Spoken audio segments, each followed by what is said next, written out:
good example being Microsoft, which is, an older company now, founded in basically 81, 82, something like that. So let's call that 45 years old. But they've reinvented themselves a number of times, right, in a really powerful way.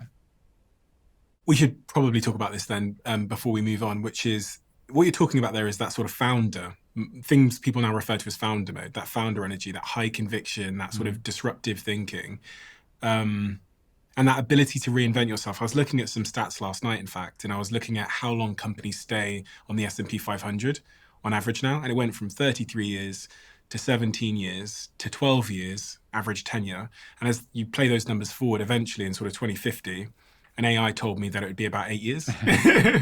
Well, I'm not sure I agree with the founder mode argument. And the reason is that it's great to have a brilliant founder. And there's this, it's actually like more than great. It's like really important. And we need more brilliant founders. Universities are producing these people, by the way.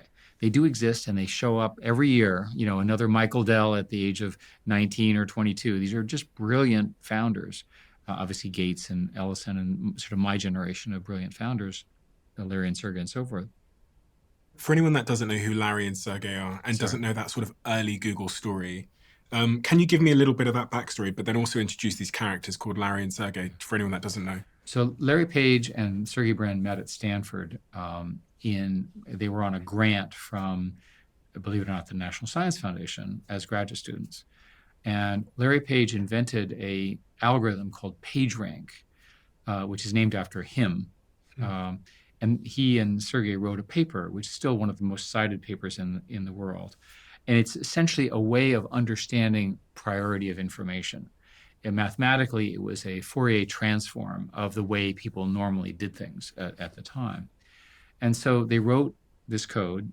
I don't think they were that good a set of programmers. They sort of did it. They had a computer. They ran out of power in their dorm room, so they borrowed the power from the dorm room next to and plugged it in, and they had their data center in the bedroom, in the dorm. Classic story.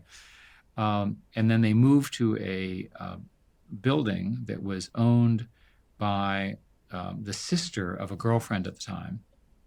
And that's how they founded the company. Their first investor was the founder of Sun Microsystems, whose name was Andy Bechtolsheim, who just said, "I'll just give you the money because you're obviously incredibly smart." How much did he give them? $100,000, or maybe maybe it was $1 million.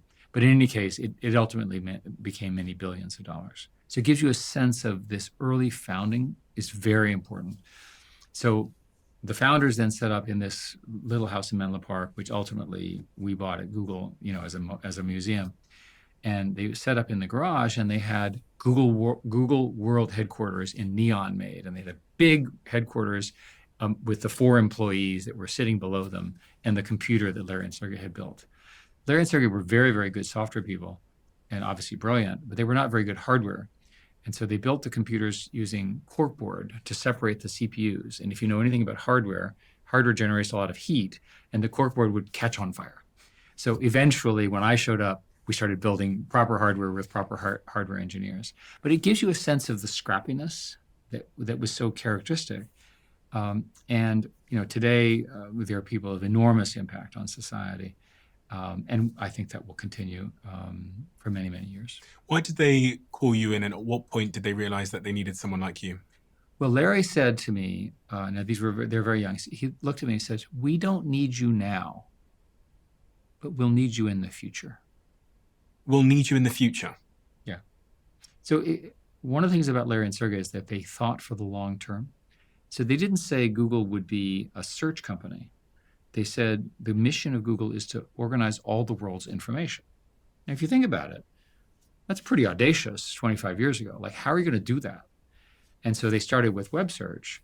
Eventually, and Larry had studied AI quite extensively, and he began to work. And ultimately, he acquired, with all of us, obviously, this company called DeepMind here in Britain, which essentially is the first company to really see the AI opportunity. And pretty much all of the things you've seen from AI in the last decade have come from people who were either at DeepMind or competing with DeepMind.